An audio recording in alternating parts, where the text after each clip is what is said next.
Hi, this is Wendy, and in this series of videos, we're learning how to create and use our own methods. In the first video, we talked about why we use methods and how to code them. In the next video, we learned how to pass inputs into methods by using arguments. In this video, we'll learn how to make methods return values. In the fourth video, we'll talk once again about variable scope and how it's affected by methods. And finally, in the last video, we'll be introduced to polymorphism and how you can use method overloading to create consistent and useful methods. In the previous video, we learned how to pass inputs or arguments into methods. Now we can discuss how to write methods that return a value. First, it's important to note that a method can only return one thing, one piece of data or one object. The only way you can make a method return multiple values is if you put those values in an array or in an object that is allowed to contain multiple pieces of data. The first you'll learn how to do in term 2, and the second you can probably figure out once we start learning how to write our own classes next week.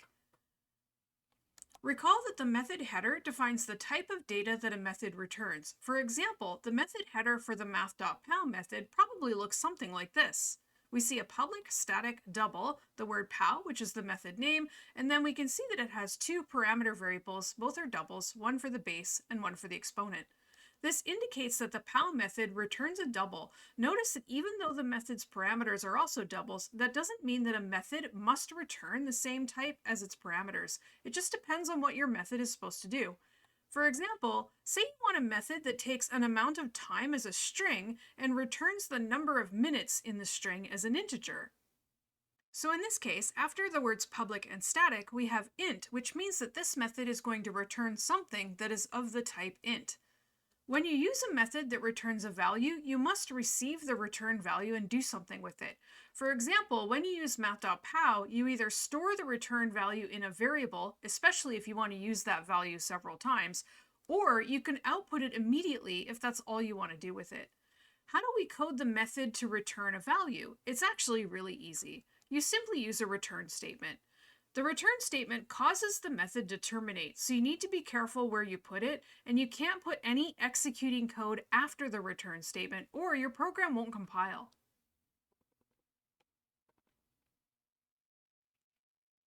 The thing to return can be a value, a variable, or any kind of valid expression, as long as the data type matches the data type in your method header.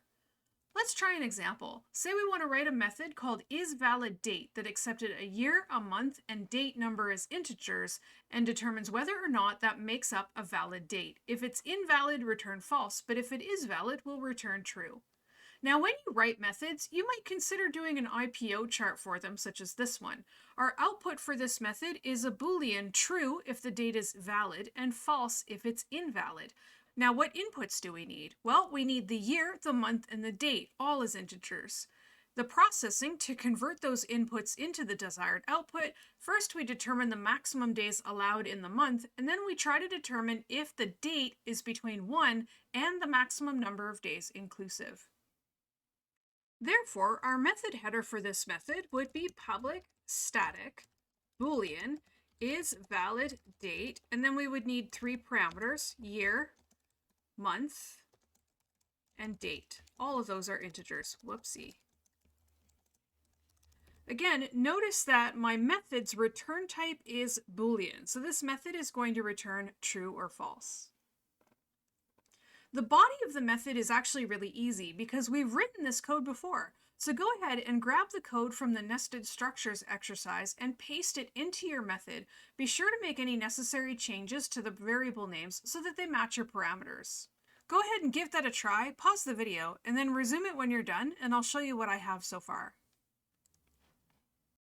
So I went ahead and copied the main part of the code from the old program into this method. So I initialize the maximum days, I check the month, and I try to get the maximum number of days based on the month number. And then remember, we also used the 0 in max days as a sentinel value. So after I determine the maximum number of days, I check to see if the date is between 1 and the maximum number of days, and the maximum days is greater than 0, otherwise we would have had an invalid month number. Then I went ahead and I printed the date that's valid. Otherwise, I printed a not valid message. Now, in this method, I don't actually want to output.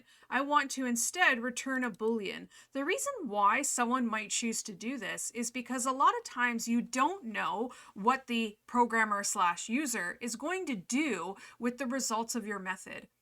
In this case, we don't necessarily want to print valid/invalid because we don't know if the user of this method wants to print anything. Perhaps they just want to check and see if a date is valid, and if it isn't, then they want to grab more inputs from somewhere.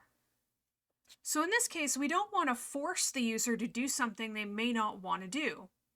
This makes our method more reusable. This means that anyone who just wants to validate a date can do so using this method. It's not going to force you to output something. What if they don't want to output, they want to save to a file? That's totally fine. We're just going to return Boolean true, it's valid, or Boolean false, it's not valid.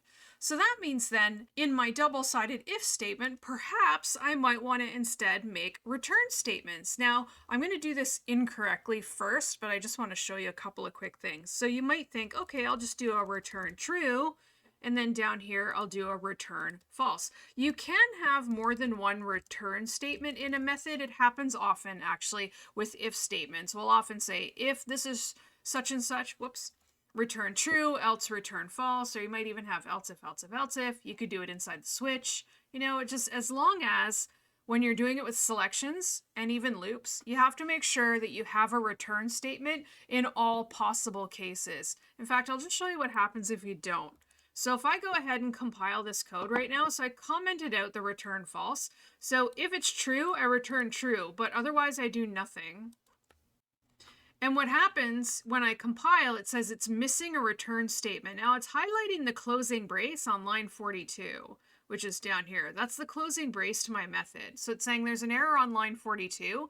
You're missing the return statement. This is going to be one of those error messages that isn't going to make a lot of sense right away, but it kind of does when you think about it. So if you think for a second, it's saying that I got to the closing brace of your method. This is the matching brace for this method header.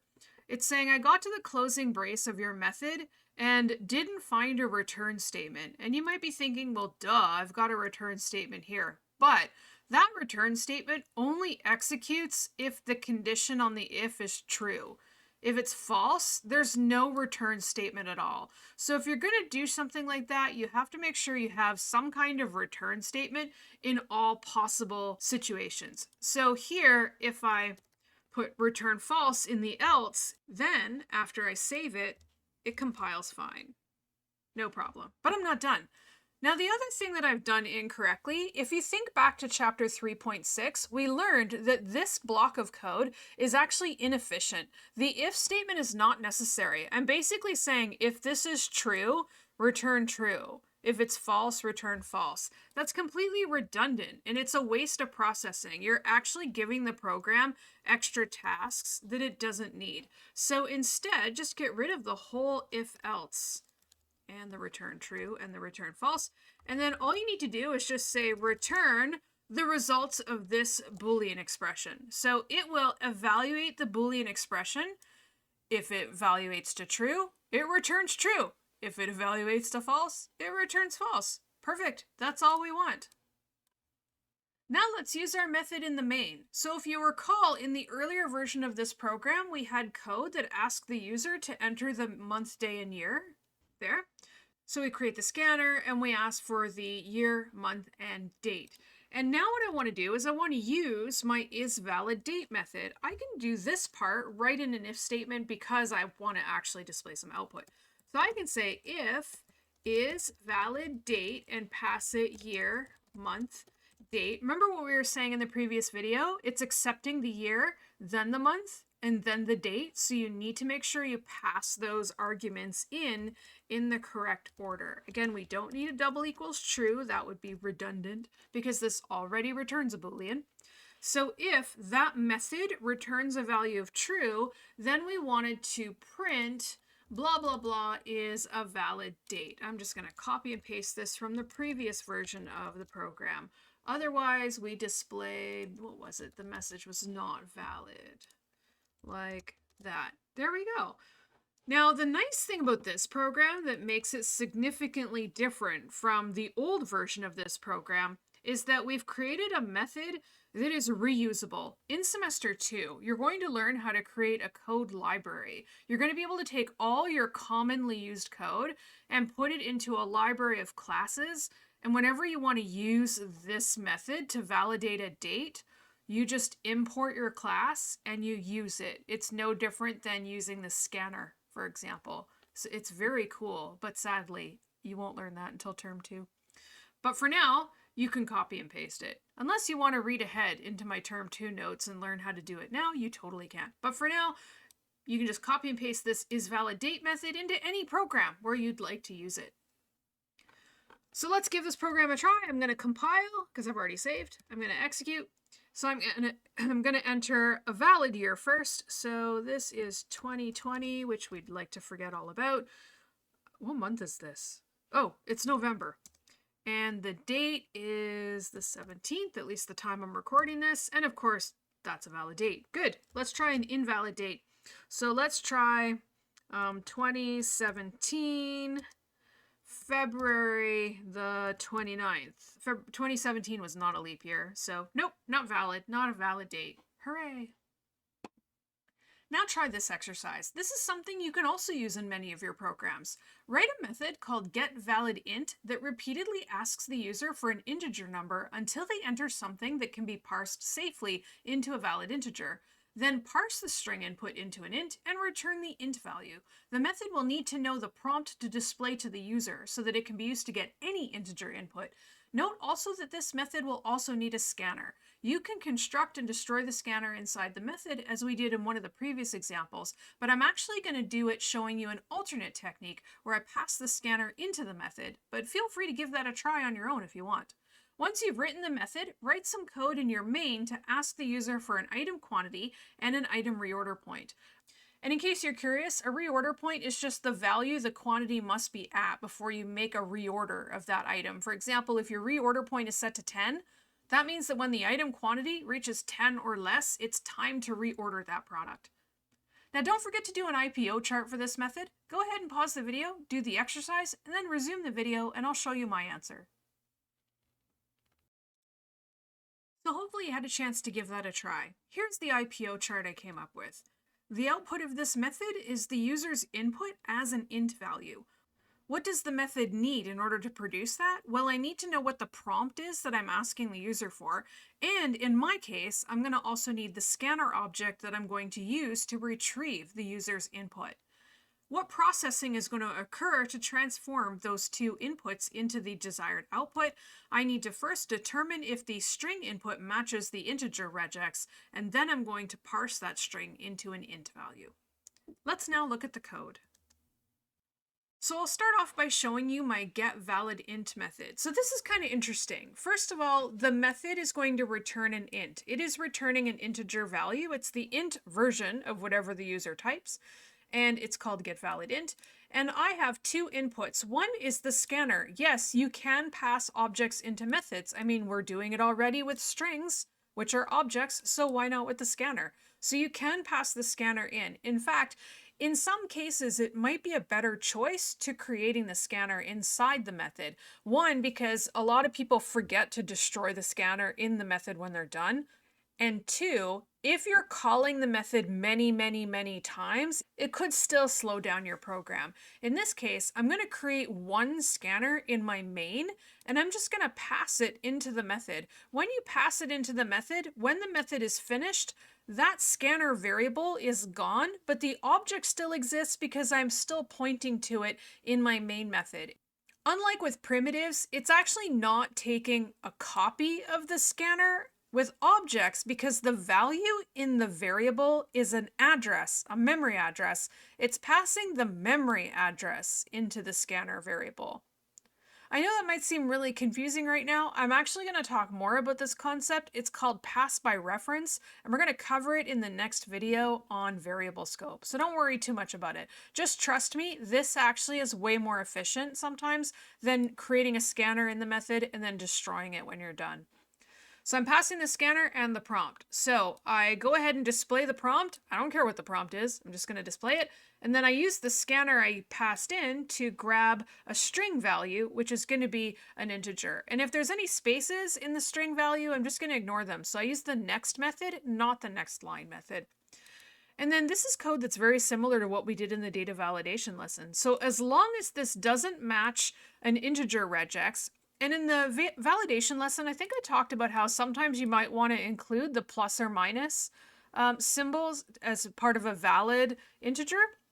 And in this case, I did, because this method is reusable. I want to make sure that this method can be used in any program I want. If a programmer wants to include negative numbers, then this regex will handle that. If the user doesn't want negative numbers, that's fine. This method will take care of whether or not it's parsable into an int, and then the programmer can later write some code that checks the actual integer they get to make sure it's greater than 0. This is actually the better way to do that. So while it doesn't match a regex pattern for an integer, it displays a nice generic error message. Again, we want to make this as reusable as possible, so we make the error message as generic as we can. We don't want to say you must enter a valid reorder point or a valid quantity, because we could use this method to grab the number of toothpaste tubes or the number of students or a month number. So we want to make sure that that part is generic. And then we display the prompt again, whatever it may be, and we grab a new value from the user. When this loop finally does terminate, it will be because the user has entered something that can be safely parsed into an int. So we do that. I parse the value into the int, and then I return it. So when this method finishes, it will come back to its calling program, which in my case is the main program. It will come back to the main program with a valid integer.